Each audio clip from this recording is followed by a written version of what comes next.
খালি কবরে যাও, মুনকার আর নেকির যখন আসবে চোখগুলো হবে নীল রঙের চোখ, ভয়ঙ্কর। কেমন চোখ ভাই? নীল রঙের ভয়ঙ্কর চোখ। আমি বলি একটা হাদিস, কোন একজন নবী আল্লাহকে বলেছিলেন যে আল্লাহ, আমি মারা যাওয়া কোনো মানুষকে দেখতে চাই, সে কেমন আছে। এটা শোনেন ভালো করে হাদিসটা। মারা যাওয়া কোনো মানুষকে আমি দেখতে চাই, সে কেমন আছে। আল্লাহ পাক সেই নবীর আরজি কবুল করলেন, বললেন আচ্ছা ঠিক আছে দেখাচ্ছি। কবরের সামনে গিয়ে দাঁড়ালেন। 1000 বা 2000 বছর আগের কোনো ব্যক্তি যে মারা গেছে তাকে কবর থেকে চিন্তা করা হবে। নবী দেখছেন এবং সে ভয় থরথর করে কাঁপছে, এখনো ভয় থরথর করে কাঁপছে। নবীজি, আমাদের নবী নন, অন্য কোনো নবী তিনি, সেই নবী বলছেন যে তুমি ভয় কাঁপছো কেন? তুমি কত বছর আগে ইন্তেকাল করেছো, কি তোমার হালচাল বলো আমাকে। সেই ব্যক্তি বলছে আমি আজকে থেকে 1000 বা 1500 বছর আগে মারা গেছে। আমি ভয়ে কাঁপছি। যখন আমি মারা যাচ্ছিলাম, মালাকুল মউত যে আকৃতি নিয়ে আমার সামনে এসেছিল, ওই আকৃতি আমি এখনো ভুলতে পারি না, তাই দেখে আমি থরথর করে কাঁপছি। তিনি বলছেন যে আমি 1500 বছর হয়ে গেছে আমার মউতের, কিন্তু আমার দেহ থেকে এখন পর্যন্ত রূহ কবজ করার যে কষ্ট, এই কষ্ট এখনো যায় নাই। আর এই সব দুর্নীতি করে আর অন্যায় করে মানুষের সম্পদ আত্মসাৎ করে অন্যের উপর অত্যাচার করে আমরা ভাবছি যে আমরা কালকে আমাদের মাঠে পার পেয়ে যাবো। খালি কবরও যাও, তারপর বুঝবো। আল্লাহ রাব্বুল আলামিন আমাদের সবাইকে হৃদয়ের চোখটা খোলার তৌফিক দান করুন, হৃদয়ের কান দিয়ে কথাগুলো শোনার তৌফিক দান করুন, এবং আমাদের সবার কলব, মৃত কলব জীবিত করার তৌফিক আল্লাহ দান করুন। এই মাপে কম দেয় একটা পাপ যে বললাম সুদ, একটা বলেছি যে জেনা, একটা ব্যভিচার, আমানতের খেয়ানত, হ্যাঁ।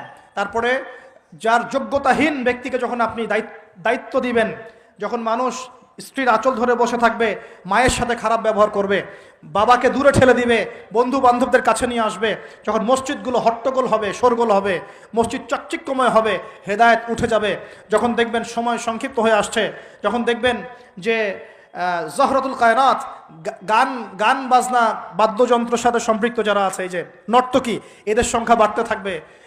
ইউজাফু আলা রুউসিহিম বিল মাআজিফ, মানুষের কানের পাশে বাদ্যযন্ত্র বাজবে। মানুষ যখন এই যে মদকে হালাল মনে করবে, শুরিবাতিল খমর, মদ যখন মানুষ খাওয়া শুরু করবে, জেনাকে হালাল মনে করা শুরু করবে, হ্যাঁ, যখন মানুষ আত্মীয়তার সম্পর্ক নষ্ট করা শুরু করবে, এই যে যত রকম পাপ আপনি দেখছেন যা আমাদের এই সমাজগুলোতে চলছে, এগুলো যখন চলতে থাকবে, তখন আল্লাহর পক্ষ থেকে এই যে আসমানি গজব, জমিনের বালা, এই ভূমিকম্প বলেন, জালজালা, মহামারী, হ্যাঁ, আপোষের মারামারি, হত্যা, রাহাজানি, এই যে আপনার আর কি বলবো, আর কি আছে, এই যে আকৃতি বিকৃত হওয়া, ভূমি ধসে যাওয়া, আসমানের গজব, মহাপ্লাবন, জলোচ্ছ্বাস, বন্যা ইত্যাদি, যে পাপগুলোতে আল্লাহ পাক বিভিন্ন জাতিকে ধ্বংস করেছেন, এই সমস্ত আযাব আল্লাহর পক্ষ থেকে একটা একটা করে আসতে থাকবে, একটা একটা করে। স্পেশালি 4-5টা। একটা হচ্ছে রিহুন হামরা, গরম বাতাসের আযাব আসবে, গরম বাতাস আসতে থাকবে, গরম, এমন গরম বাতাস আসবে যে বাতাসে জনগণের বেঁচে থাকা অতিষ্ঠ হয়ে যাবে মানুষ। 2 নম্বর আসবে জালজালা, এমন ভূমিকম্প, সানাওয়াতু জালাজিল, ভূমিকম্পের বছরগুলো, একটা দুইটা না, বছরগুলো একটার পর একটা আসতে থাকবে। আর কি আসবে? খসফন, মানে জমিন ভিতরে ধসে যাবে, নিচে নেমে যাবে, দেবে যাবে। আর মাসখান, মানুষের আকৃতি পরিবর্তন হয়ে যাবে। আর কযফান, আকাশ থেকে পাথরের বৃষ্টি বর্ষণ করা হবে। এগুলো আসতে থাকবে। এছাড়া আমাদের হাতের কামাইগুলো তো আছেই। আল্লাহ রাব্বুল আলামিন আমাদের সবাইকে, স্পেশালি ঢাকা শহরের বাসিন্দা আমরা যারা আছি, আমরা যারা দিনী ভাই, আমাদেরকে সমস্ত পাপগুলো ছেড়ে দেওয়ার তৌফিক দান করুন। আল্লাহ পাক আমাদের সবাইকে শিরকের পাপ ছেড়ে দেওয়ার তৌফিক দান করুন, কুফরের পাপ ছেড়ে দেওয়ার তৌফিক দান করুন।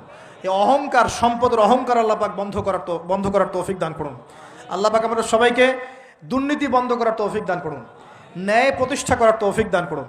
আল্লাহ রাব্বুল আলামিন আমাদের সবাইকে, স্পেশালি যুবক যুবতী যারা আছে, সবাইকে জেনা ছেড়ে দেওয়ার তৌফিক দান করুন, পবিত্র চরিত্রকে পবিত্র রাখার তৌফিক দান করুন, এই পর্নোগ্রাফি থেকে দূরে থাকার তৌফিক দান করুন। আল্লাহ পাক এই যুব সমাজকে মাদক থেকে দূরে থাকার তৌফিক দান করুন। আমরা দোয়া করি যুব সমাজকে আল্লাহ পাক এই পতিতাবৃত্তি, ব্যভিচার থেকে বাঁচিয়ে রাখুন। পরিবারগুলোর মধ্যে আল্লাহ পাক শান্তি দান করুন। এই ব্যভিচার থেকে, বিশ্বাসহীনতা থেকে, আমানতহীনতা থেকে আল্লাহ পাক আমাদেরকে বাঁচিয়ে রাখুন। আল্লাহ পাক আমাদের শাসকবর্গকে হেদায়েত দান করুন। আল্লাহ পাক জনগণকে হেদায়েত দান করুন। আল্লাহ রাব্বুল আলামিন আমাদের সবাইকে অপচয় বন্ধ করার তৌফিক দান করুন।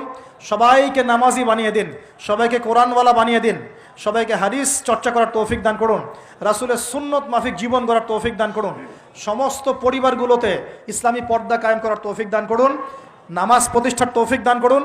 পরিবারগুলোর মধ্যে হালাল রিজিকের ব্যবস্থা আল্লাহ করে দিন।